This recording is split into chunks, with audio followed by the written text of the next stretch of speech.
Form पर मैं आनंद तिवारी आपका हार्दिक स्वागत, हार्दिक अभिनंदन करता हूं दोस्तों।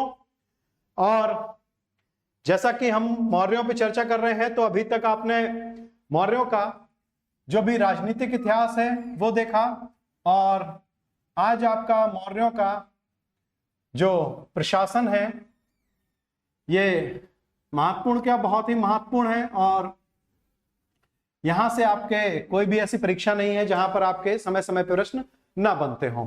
ठीक है, तो मौर्य प्रशासन के विषय में बातचीत करेंगे, और बातचीत करने से पहले वही एक छोटा सा मेरा परंपरागत निवेदन, हालांकि टेलीग्राम पे आप लोगों तक सूचना पहुंच गई है, लेकिन फिर भी प्लीज जो है एक बार अपने अपने लेवल से आप लोग शेयर कर दीजिए, ताकि और लोग भी इस चर्चा में शामिल हो सकें। और जितने अधिक लोग हो जाते हैं उतना ही अच्छा रहता है। और ज्यादातर लोग पूछ रहे हैं करंट अफेयर्स के लिए, तो बिल्कुल जो है करंट अफेयर्स आपका शुरू किया जाएगा, शीघ्र अतिशीघ्र शुरू किया जाएगा, और हो सकता है कि कल या परसों से ही जो है करंट अफेयर्स पे आ जाया जाए। ठीक है, तो उसको लेकर आप लोग एकदम निश्चिंत रहिए। और करंट अफेयर्स जैसा कि आपको मैंने पहले ही बता दिया था कि मंथली लेकर चलेंगे करंट अफेयर्स को, ताकि किसी भी प्रकार की जो है कोई भी भ्रांति नहीं रहे, शंका नहीं रहे।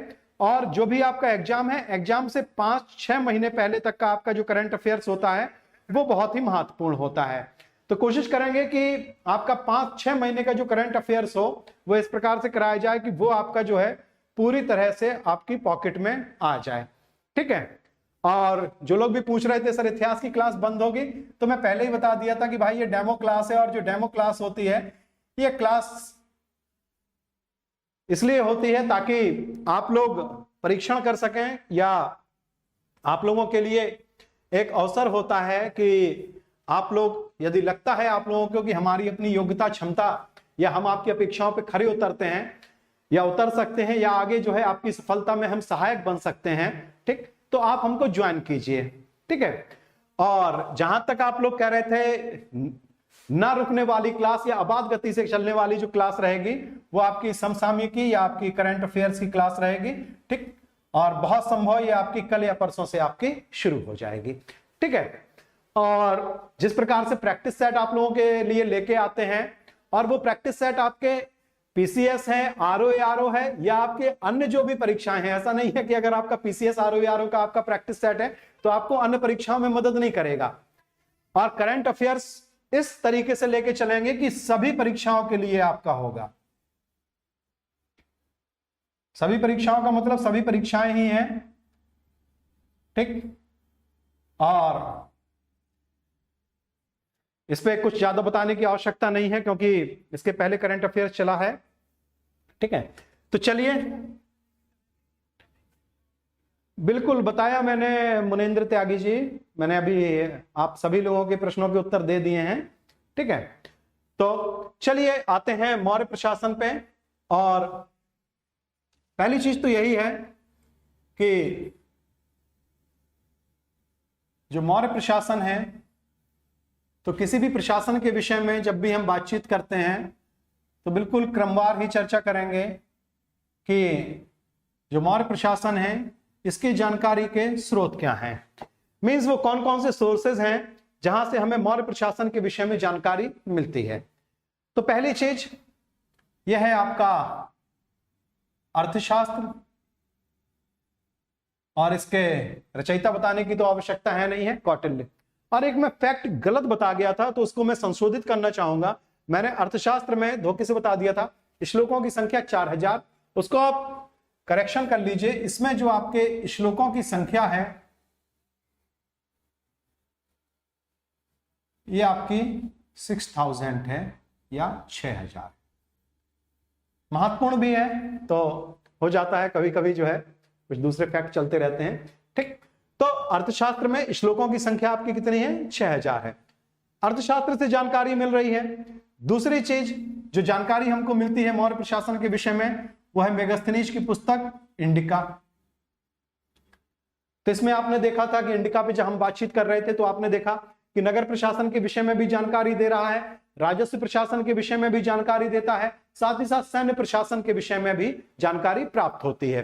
तो इंडिका, फिर इसके बाद में अशोक के लेखों से जानकारी मिलती है कि अशोक के लेखों में युक्त, राज्य, प्रादेशिक, इन सभी अधिकारियों का धम्म महामात्यों का वर्णन मिलता है, उसके प्रतिवेदकों का वर्णन मिलता है। तो ये अशोक के लेखों से भी जानकारी मिलती है। और एक शक शासक है रुद्रदामन या रुद्रादामन। तो रुद्रदामन के जूनागढ़ लेख बोलूं या गिरनार लेख बोलूं, एक ही बात है। तो जूनागढ़ लेख या गिरनार लेख, इससे भी जो है मौर्य प्रशासन के विषय में जानकारी मिलती है। तो ये है मौर्य प्रशासन की जानकारी के स्रोत। अब देखिए, स्क्रीनशॉट लीजिए, फिर आगे बढ़ते हैं। स्क्रीनशॉट लिए रहिए। बिल्कुल, गुड इवनिंग सभी लोगों को। ऐप क्यों नहीं चल रहा है? हो सकता है कि ऐप में कोई, आप उसको जो है एक बार पुनः जो है एक्टिवेट कर लीजिए, तो जो है हो जाएगा। आपका ऐप नहीं चल रहा है, ठीक है। चलिए,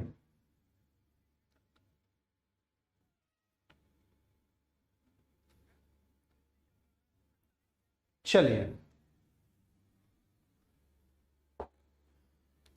अब आते हैं बिल्कुल इसके कोर पॉइंट पे, जहां से आपको चीजों को थोड़ा सा समझना है। और थोड़ा सा भी यदि आप चीजों को समझ के चलेंगे एक व्यवस्थित रूप में या बिल्कुल ही प्लान तरीके से लेके चलेंगे, तो आपको पूरा मौर्य प्रशासन एकदम बिल्कुल स्पष्ट हो जाएगा। कैसे?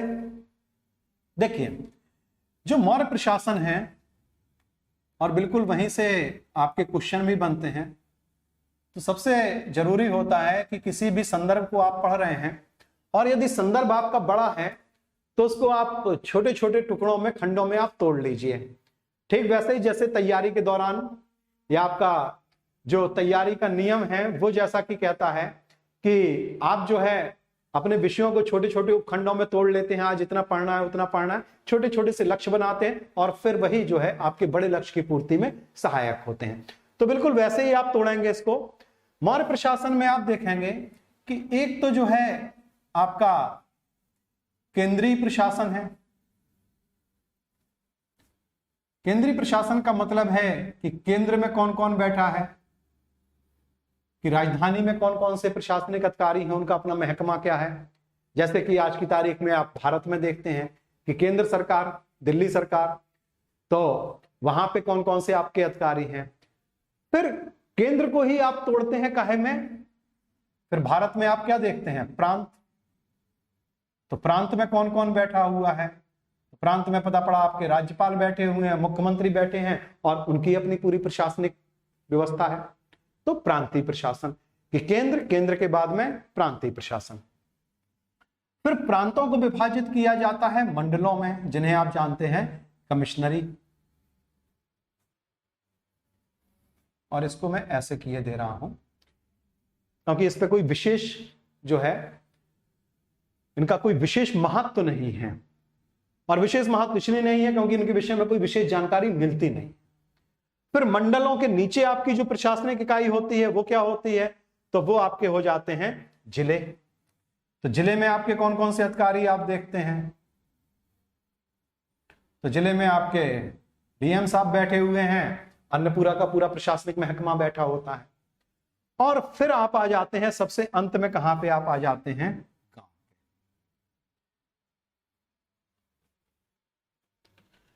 तो ऊपर से नीचे की या नीचे से ऊपर, ये आपकी एक हायरकी होती है हर प्रशासन में।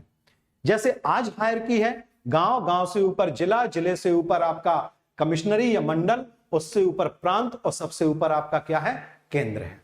तो ऐसी ही हायरकी हमको देखने को मिलती है कहां पर, मौर्य प्रशासन में। तो ये तो हुई साधारण जानकारी। अब आते हैं विशिष्ट जानकारी में, या जहां से जो है आपके संदर्भ रहते हैं, या जहां से आपके प्रश्न बनते हैं। ठीक, तो चलिए शुरुआत करते हैं, और स्क्रीनशॉट आप इसका ले लीजिए। ठीक, चलिए, जो भी आपके प्रश्न हो आप अपने प्रश्न डालते रहिए। चलिए, तो सबसे पहले हम नंबर 1 को उठाते हैं, केंद्रीय प्रशासन।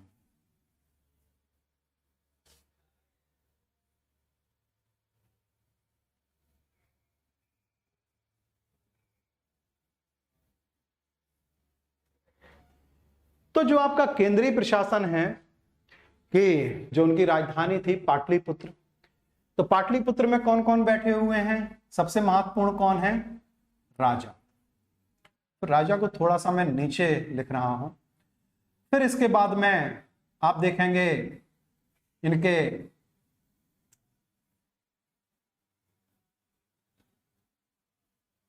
मंत्रिण, मंत्री परिषद, और जहां से आपके क्वेश्चन बनेंगे मैं उसको हाईलाइट करता चलूंगा, ठीक है।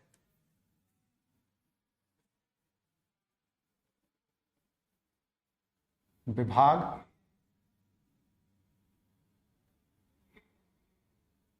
और अधिकारी। अब सबसे पहले मैंने लिखा हुआ है राजा। तो देखिए ये पूरा का पूरा जो मौर्य प्रशासन है, मौर्य प्रशासन कौटिल्य के सप्तांग सिद्धांत पर आधारित है। ये जब मैं अर्थशास्त्र पर चर्चा कर रहा था तब मैंने आपको बताया था। तो आपसे ये पूछता है कि कौटिल्य ने राज्य का कौन सा सिद्धांत स्वीकार किया है? तो ये हो गया सप्त और अंग से मिलके, 7 और अंग से मिलके बना है सप्तांग। मींस राज्य के कौटिल्य ने 7 अंग माने हैं, राजा, अमात्य, जनपद, दुर्ग, कोष, दंड और मित्र। कि जिस प्रकार से हमारा शरीर है विभिन्न अंगों का समुच्चय है, एक बेहतर कॉम्बिनेशन है, वैसे ही कौटिल्य कहता है कि जो राज्य है वो भी जो है 7 अंगों से मिलकर बना है। और इन 7 अंगों में जो शीर्ष पे है, जो सिर है, वो है राजा। मींस राज्य के जितने भी अंग हैं इनमें सर्वोपरि कौन है? तो सर्वोपरि है राजा।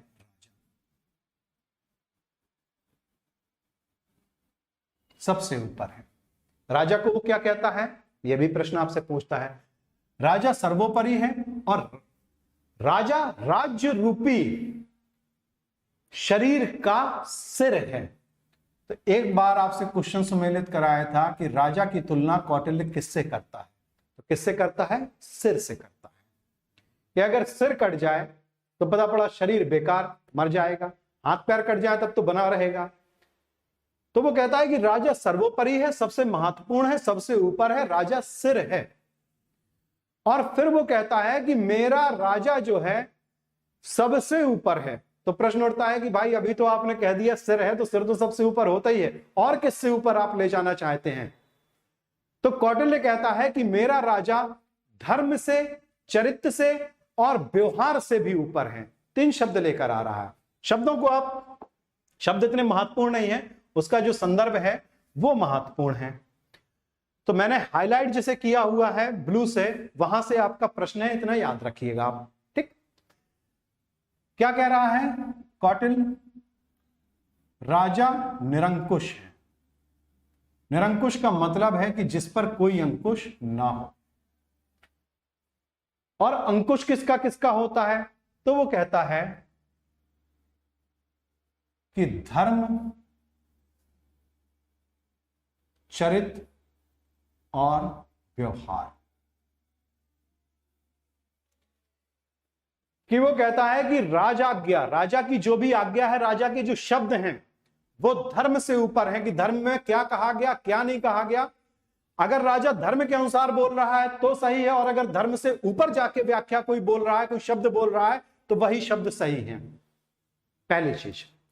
चरित्र का मतलब होता है कि पुराने आपके जो भी आपके नियम कानून चले आ रहे हैं, उन नियम कानूनों से हटके भी यदि राजा कुछ बोल दे रहा है तो जो है तब भी राजा की ही बात सही है।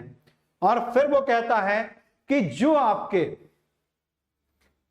व्यवहारिक जगत में जो भी आपके नियम कानून होते हैं, उन नियमों कानूनों की भी अवहेलना कर सकता है, इसलिए राजा निरंकुश है।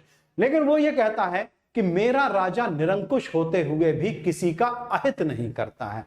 राजा कैसा है? निरंकुश है। और फिर जो यहां से आपका प्रश्न बनता है कि मेरा राजा निरंकुश होकर भी किसी का अहित नहीं करता, ये पंक्तियां कहां से ली गई हैं या कौन कह रहा है?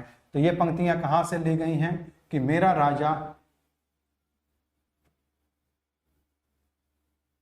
निरंकुश होकर भी किसी का अहित नहीं करता है, यह कहा गया है अर्थशास्त्र में। अर्थ लिख के डॉट कर दिया।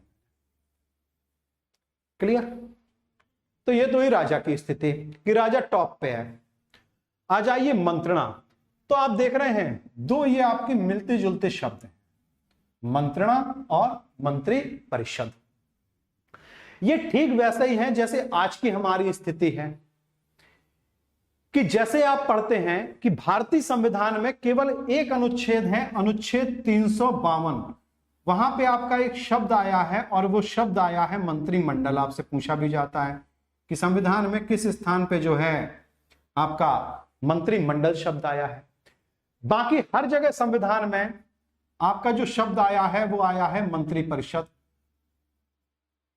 अनुच्छेद 74 में कहा गया राष्ट्रपति को सलाह और परामर्श देने के लिए एक मंत्रिपरिषद होगी।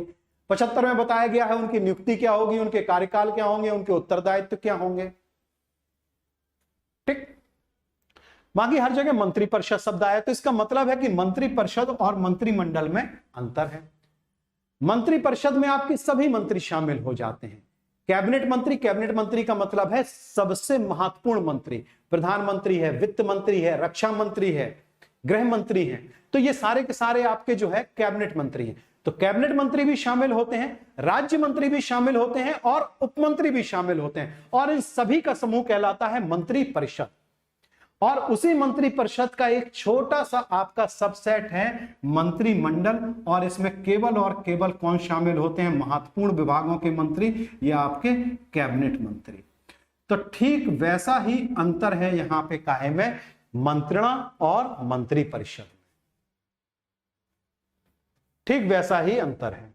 मींस जो मंत्रणा थी, मंत्रणा में अति महत्वपूर्ण व्यक्ति या अति महत्वपूर्ण मंत्री शामिल थे, इनका समूह कहलाता था मंत्रणा। कि पता पड़ा राजा, युवराज, सेनापति और उनका अपना कोषाध्यक्ष, इतने लोग शामिल हो जाते थे। तो 4 या 5 सदस्यों की आपकी जो महत्वपूर्ण मंत्रियों की आपकी संस्था थी वो थी मंत्रणा। और इसके अलावा सभी मंत्री जो शामिल होते थे वो शामिल होते थे इसमें मंत्री परिषद।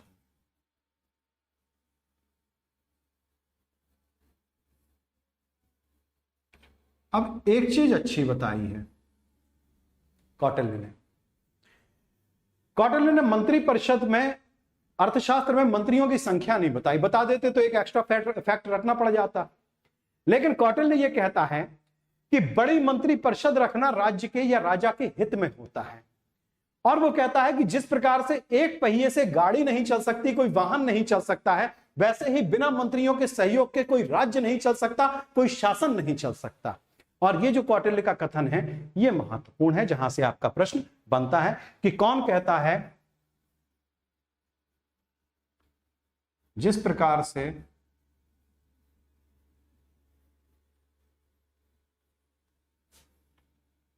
एक पहिए से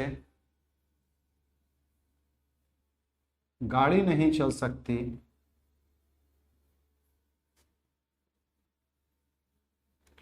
वैसे ही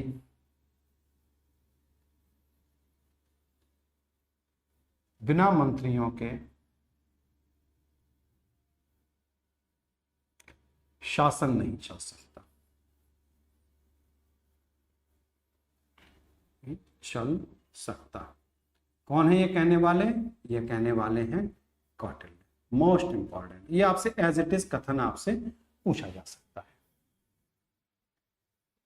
क्लियर? तो ये तो हो गई उनकी मंत्री परिषद।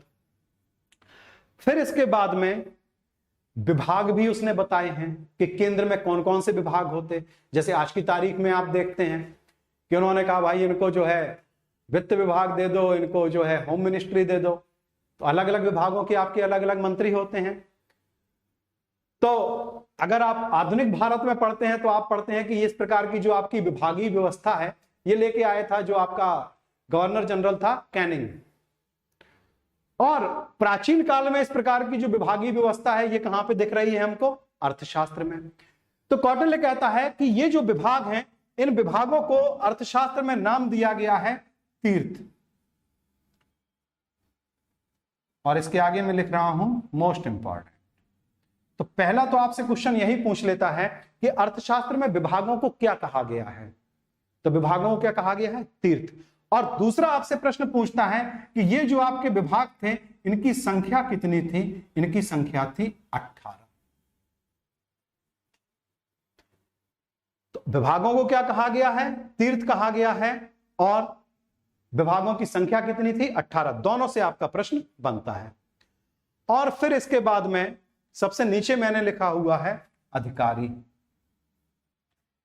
इन अधिकारियों को अर्थशास्त्र में कहा गया है अध्यक्ष। और अर्थशास्त्र में एक समस्या हुई। समस्या क्या हुई कि ये चीजें काफी कुछ मिक्सअप हो गई। भाई मंत्री है तो कोई ना कोई विभाग तो लिए बैठा होगा, तो पता पड़ा कि जो है कहीं पे विभाग मिल गया, कहीं पे मंत्री मिल गए, कहीं पे अध्यक्ष मिल गए। तो अब जो आपको पढ़ना होता है कि ये जो आपने 18 विभाग देखे और जो अध्यक्ष थे केंद्र में, इनकी संख्या थी 26। अब ध्यान से आप देखेंगे, ये भी आपका मोस्ट इंपॉर्टेंट, कि केंद्र में 26 बड़े अधिकारी, एक प्रकार के आप सेक्रेटरी कह सकते हैं आधुनिक शब्दावली में, ये थे 26 और विभाग थे 18। तो अब जो है महत्वपूर्ण जो आपके विभागाध्यक्ष हैं, महत्वपूर्ण जो अध्यक्ष हैं, उनके आपसे जो है नाम पूछता है और अपेक्षा रखता है कि आपको उसके विषय में जानकारी। क्लियर है? तो चलिए पहले तो स्क्रीनशॉट इसका ले लीजिए और यहां पे मैं घेरे दे रहा हूं, थोड़ा सा हाईलाइट किए दे रहा हूं किसको, कौटिल्य को। और फिर आपके कौन कौन से विभाग हैं, कौन कौन से आपके महत्वपूर्ण विभाग हैं, ठीक है, और कैसे कैसे आपका क्वेश्चन वहां से बनता है, उस पे हम आए जाते हैं। ठीक है, चलिए आपके कमेंट्स ले ले रहा हूं।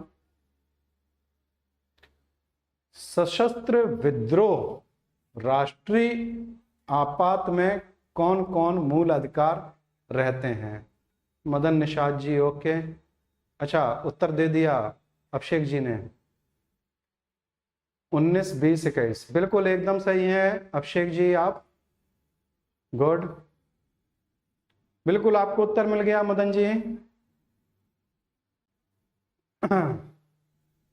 और कोई प्रश्न है आपका? कौटिल्य किसके अंतर्गत आता था?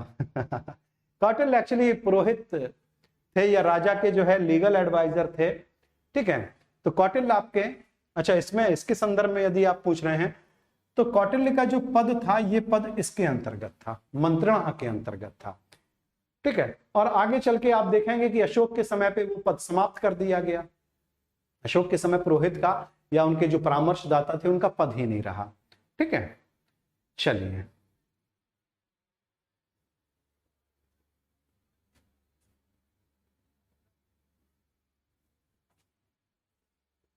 तो आपका प्रश्न बढ़िया था और ये देख के मुझे बड़ा बढ़िया लगा कि उत्तर भी सही जो है आप लोगों के बीच में से आया। तो प्रश्न बढ़िया और उत्तर भी आप लोगों के बीच में सही आया, ये बहुत ही अच्छी बात है। और आप लोग भी, चूंकि मैंने प्रश्न डिस्कस कर दिया, तो एक छोटी सी चीज आप जान लीजिए, कभी भूलेंगे नहीं।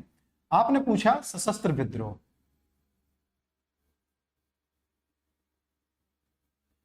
तो राष्ट्रीय आपातकाल आपका 3 परिस्थितियों में लगता है। युद्ध हो जाए, युद्ध का मतलब होता है दोनों तरफ से घोषित हो, बाह्य आक्रमण, किसी ने हम पे आक्रमण कर दिया हो, हम तो युद्ध नहीं चाह रहे थे, और तीसरा है आपका सशस्त्र विद्रोह। तो जब सशस्त्र विद्रोह लगता है तो मान के चलिए जो तीनों आपके आपातकाल हैं, तो अनुच्छेद 20 और 21 तो किसी भी परिस्थिति में निलंबित नहीं हो सकते, ये हमेशा हमारे आपके पास रहते हैं। और ऐसा प्रावधान किया गया है 44वें संविधान संशोधन द्वारा 1978 में। क्लियर?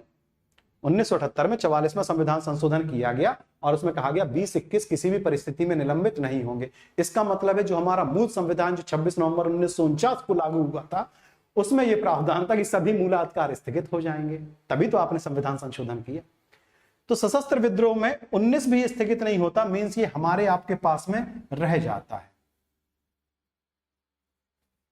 और ऐसा क्यों होता है? अनुच्छेद 19 के अंतर्गत ही आपकी काहे की स्वतंत्रता? अभिव्यक्ति की स्वतंत्रता, बोलने की स्वतंत्रता, विचार देने की स्वतंत्रता। अब मान लीजिए आपने विद्रोह किया और हमने जो है आपकी अभिव्यक्ति की स्वतंत्रता छीन ली या आपके मुंह पर हाथ लगा दिया, तो आप जब विद्रोह के कारणों को बता ही नहीं पाएंगे तो ऐसी परिस्थिति में क्या होगा कि अगर किसी के अंदर असंतोष है और उसने विद्रोह किया, हम उसको बोलने नहीं दें, तो असंतोष बढ़ेगा या घटेगा? बढ़ेगा। तो इसलिए जब भी सशस्त्र विद्रोह होता है तो ये होता है कि भाई अनुच्छेद 19 भी जो है जनता को दे दो, ताकि वो अपनी बात कह सकें और बातों के माध्यम से, अभिव्यक्ति के माध्यम से हमें उनके विद्रोह के कारणों के विषय में जानकारी मिल सके और तब जो है हम उनके कारणों का निवारण कर सकें या समाधान कर सकें।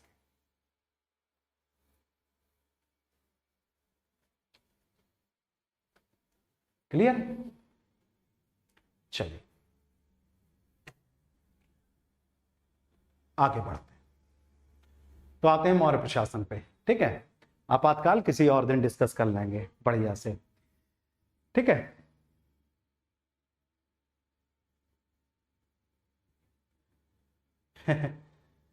अच्छा मैं पढ़ा रहा हूं एंशियंट, आप आगे मुगल पे। मुगल काल में तांबे के सिक्के को क्या कहते थे? ढेर सारे तांबे के आपके सिक्के थे, और तांबे के सिक्कों की शुरुआत तो आपके जो है आपके चांदी के भी थे, सोने के भी थे। हाँ चलिए, आपके मूड में तांबे के सिक्के आए, बढ़िया बात है। सोने के तो ढेर सारे सिक्के थे आपके, शहंशाह था, विंशस था, रहस था, अतमा था। ठीक है, चांदी के सिक्के में आपका चुगुल, जो चौकोर आपका चांदी का सिक्का होता था। ठीक है, आपके तांबे के सिक्के जो है जीतल नाम से भी थे, आपके सल्तनत काल में भी जीतल नाम से थे। जीतल का प्रचलन कराया था इल्तुतमिश ने। इल्तुतमिश के पहले जो सिक्के थे दिल्ली में, वो आपका देहलीवाल के नाम से थे। ठीक, तो इस प्रकार से आपके सिक्के चल रहे थे। और अकबर के काल में तो आपका बहलोल लोदी का एक सिक्का चल रहा था, बहलोली सिक्का। तो सिक्कों का तो अपना लंबा चौड़ा इतिहास है।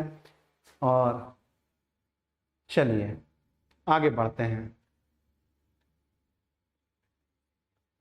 ओके, चलिए आगे चर्चा लेके चलते हैं, अभी इस पे नहीं रुकिए आप लोग। और मुगल आपने कहा है, चलिए कभी जो है संडे स्पेशल को मुगल ले आएंगे। और मुगलों में एक चीज याद रखिएगा कि जब भी मुगल आपके आते हैं तो दो संदर्भ रहते हैं मुगलों में। एक इनका अपना सांस्कृतिक पक्ष रहता है, और इसलिए आपको बता रहा हूं कि आप लोग पढ़ने में भी इस चीज को फॉलो किया कीजिए।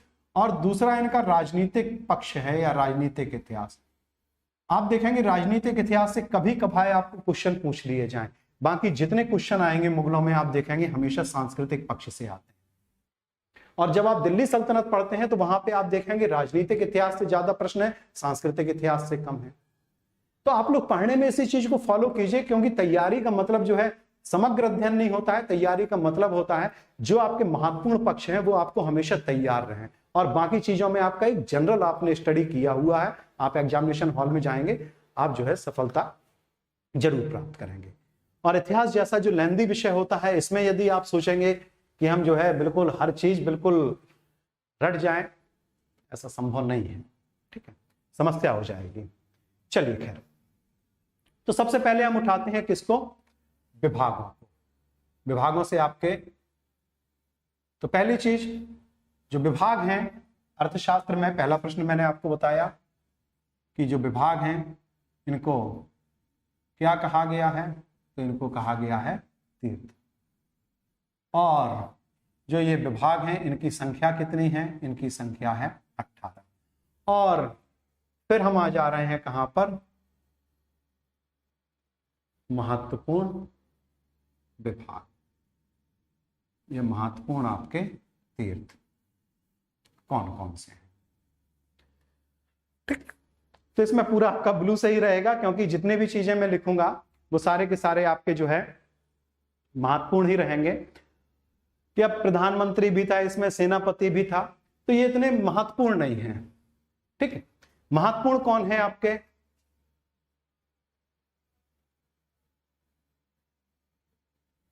मुख्य समाहर्ता और फिर है आपका सन्निधाता। इसको मैंने ऊपर नीचे लिखा है, और ऊपर नीचे लिखने का एक खास कारण भी है। जो मुख्य समाहर्ता था ये राजस्व विभाग का प्रमुख अधिकारी था। तो आज की तारीख में अगर आप इनकी स्थिति देखेंगे तो फाइनेंस मिनिस्टर से आप इनकी तुलना कर सकते हैं। तो आपसे यहां से क्वेश्चन पूछता है और आपसे सुमेलित भी कभी कभी करवाता है, समाहर्ता कौन था? तो ये किस पद को धारण किए था? राजस्व विभाग का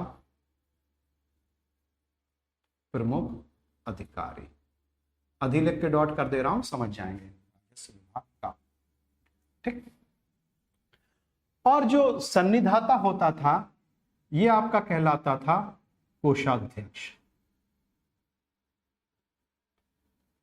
जैसे आप देखते हैं कि जिलों में आपके जो है ट्रेजरी ऑफिसर होता है, तो जितने जिले थे जिले के ऊपर आपका इसी प्रकार से सीटीओ जैसे आप देखते हैं, और फिर सबसे टॉप पे आपका जो कि सभी जो है ट्रेजरी ऑफिसर्स का जो आपका प्रमुख होता था यह आपका कहलाता था कोषाध्यक्ष, जिसे अर्थशास्त्र में कहा गया है क्या, सन्निधाता।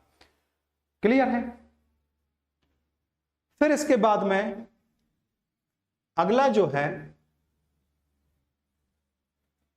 वो है आपका प्रदेष्टा, और यहीं पे लिखना पड़ रहा है थोड़ा सा,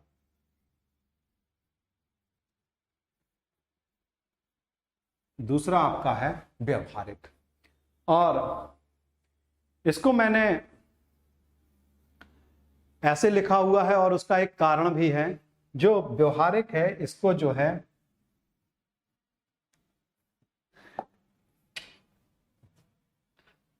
एक्चुअली आपको स्क्रीनशॉट लेने में आसानी हो जाती, और मिलते जुलते संदर्भ रहते हैं तो एक जगह रहना चाहिए उनको।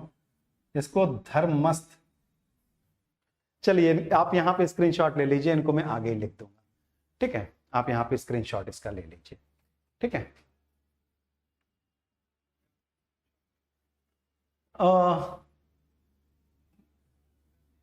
गुड, बिल्कुल, चलिए बिल्कुल एकदम सही बोल रहे हैं आप। प्रतिष्ठा को आप जो है एकदम सही व्याख्यायित कर रहे हैं। चलिए, तो एक है आपका प्रतिष्ठा और दूसरा है आपका व्यवहारिक, या इसी को कहा गया है धर्मस्थ।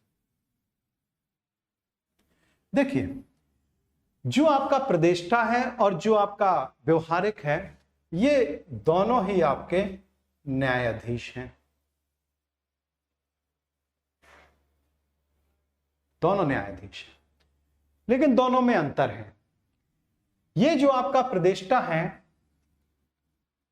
ये न्यायाधीश तो है, लेकिन ये किस मामले का न्यायाधीश है, ये है कंटक शोधन। ये शब्द आपसे एज इट इज पूछा जाता है इसलिए लिखा, मीन्स फौजदारी, जो कंटक शोधन न्यायालय, ऐसा न्यायालय जो फौजदारी मामलों को देखता हो। फौजदारी का मतलब है मारपीट हो गई, लड़ाई झगड़ा हो गया, खून खराबा हो गया, मर्डर हो गया, किडनैपिंग हो गई। ठीक है, तो इस प्रकार के जितने मामले हैं इन सभी मामलों को देखने वाला जो न्यायालय होता था वो कहलाता था कंटक शोधन। शब्द कितना बढ़िया है कि अगर आप शब्द को ही ध्यान से सुन लें कभी नहीं भूलेगा। कंटक माने क्या होता है, कांटा, कांटा लग जाता है तो खून निकल आता है। ठीक है, वो वाले कांटा लगा पे मत चले जाइएगा आप लोग। तो कांटा लग गया, खून निकल गया, और उसको शोध रहे हैं। तो शोधन का मतलब है कि उसके अनुसार जो है आप एक उचित व्यवस्था लगा दें। तो यही जो है कंटक से, कांटे से, खून खराबे वाला जो आपका न्यायालय होता था ये आपका कहलाता था फौजदारी न्यायालय, और उसका जो न्यायाधीश होता था वो क्या कहलाता था, प्रतिष्ठा। और दूसरा जो आपका न्यायाधीश था वो आपका व्यवहारिक था या धर्मस्थ था। तो ये आपका ऐसा न्यायाधीश था जो धर्मस्थ न्यायालय में बैठता था। धर्मस्थ न्यायालय में किन मामलों की सुनवाई होती थी, दीवानी मामलों की।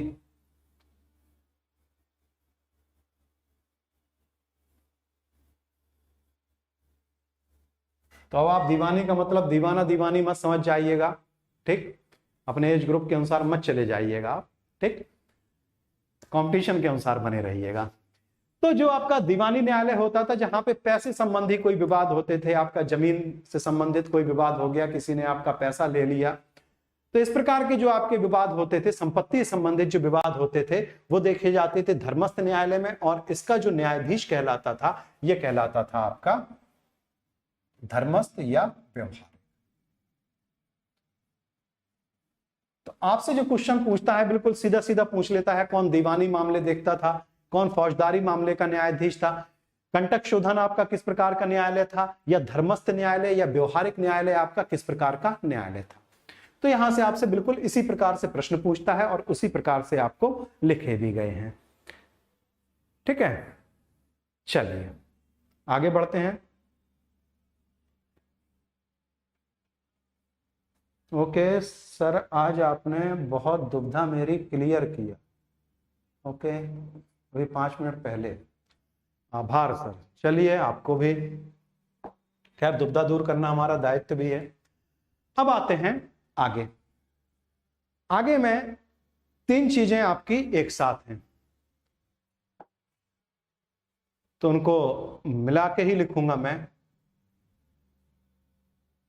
और दंडपाल, अंतपाल और दुर्गपाल।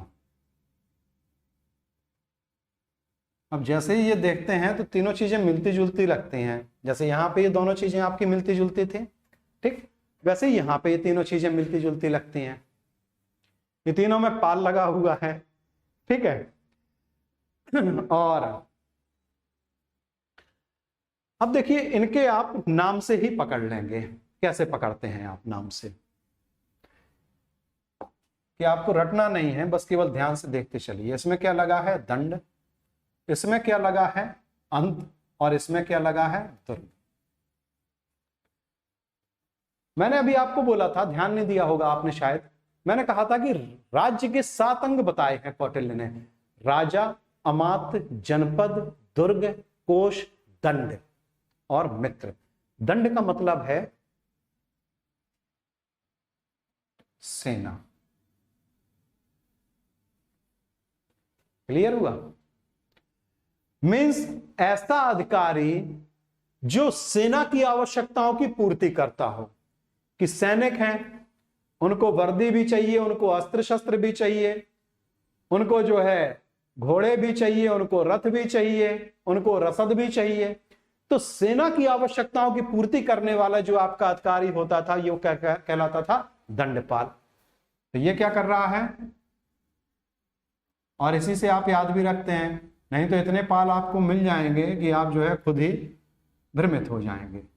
तो ये करता था सेना की आवश्यकताओं की पूर्ति। दूसरा शब्द मैंने क्या लिखा हुआ है? अंतपाल। अंत का मतलब क्या होता है? बिल्कुल जो लास्ट में हो।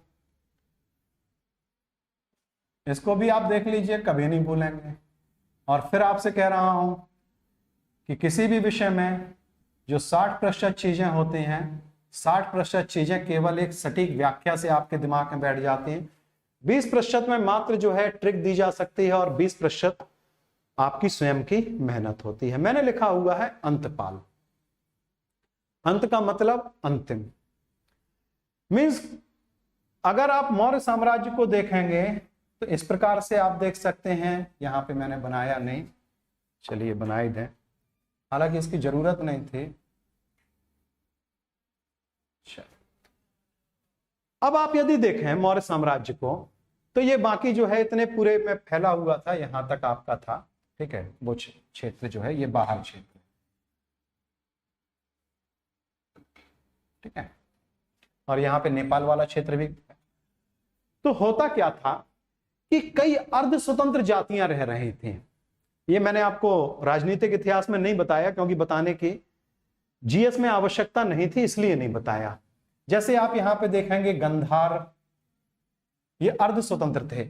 मींस केवल औपचारिक रूप से ही ये मौर्यों के आधिपत्य को स्वीकार करते थे कि वार्षिक कर देना, बाकी अपने अपने क्षेत्रों में ये अपना शासन स्वयं देखते थे। तो गंधार थे। यहां पे जो है आपके इस वाले क्षेत्र में और कुछ इस क्षेत्र में यवन थे। यहां पे कंबोज थे, यहां पे आपके भोज थे, यहां पे पैतनिक थे, और ये जो काफी कुछ क्षेत्र था उड़ीसा से बुंदेलखंड वाला, यहां 8वीं जाति। मीन्स आप देख रहे हैं कि ये सीमावर्ती क्षेत्रों में है या अंतिम स्थान पे है। तो इनकी गतिविधियों पे नियंत्रण रखना कि ऐसा नहीं ये अर्ध स्वतंत्र हैं या जो है राजा के दबाव में है, तो ऐसा नहीं, कुछ ऐसा ना करें कि ये स्वतंत्र हो जाएं। तो इनकी गतिविधियों पे नियंत्रण रखने वाला जो आपका अधिकारी था वो था अंतपाल। अंतपाल का मतलब है कि सीमा पर जो भी दुर्ग बने हैं, और राज्य की सीमा कहां है अंतिम रूप से आप देखेंगे, तो ये था आपका सीमावर्ती दुर्गों का अधिकारी, कि सीमा के अंत में जो भी आपके किले बने हुए थे उन किलों में रहना और वहां से इन लोगों की गतिविधियों पर नियंत्रण रखना। तो ये काम किसका था? अंतपाल का था। अब एक बार उसने सीमावर्ती दुर्गों का अधिकारी पूछ लिया तो उसी में समस्या शुरू हो गई। ज्यादातर लोग जो है दुर्ग देख के टिक कर दिए किसको?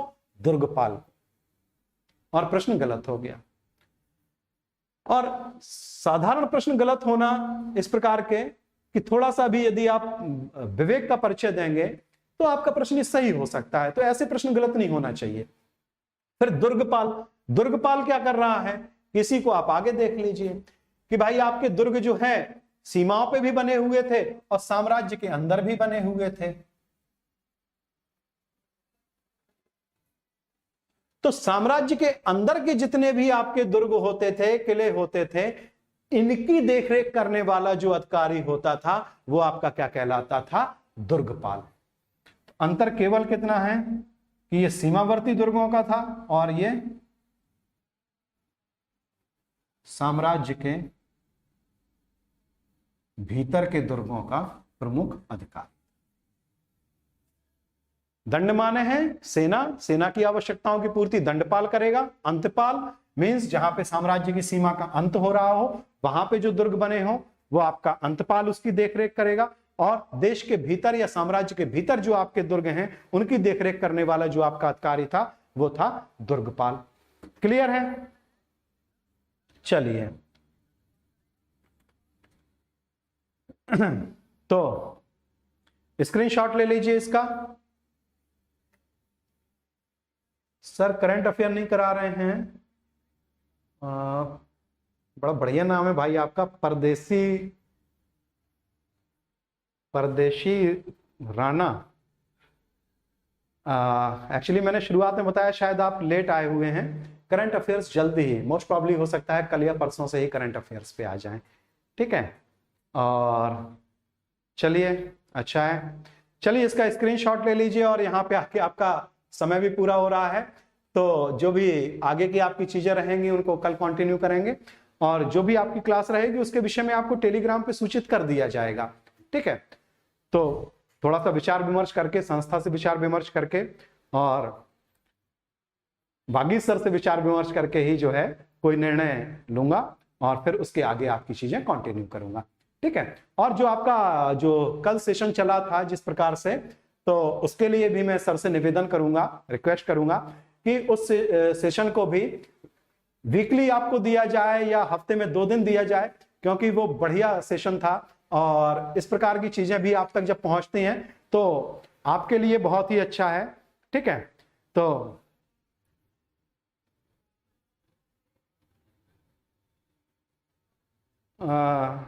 अच्छा, वेद प्रकाश जी बाउंस जा रहा, पक्का बाउंस जाएगा। एक्चुअली जब मैं पढ़ाता हूं तो आप दूसरी जगह व्यस्त हो जाते हैं ना, है ना, तो इसलिए आपको बाउंस जा रहा, ठीक है। ऑफलाइन क्लास में कभी आइएगा तो बिल्कुल बाउंस नहीं होने दूंगा आपको, बिल्कुल हर बॉल जो है, मेरी हर बॉल जो है आपका विकेट गिराएगी, एक भी बॉल बाउंस नहीं होगी, निश्चिंत रहिएगा आप, ठीक है।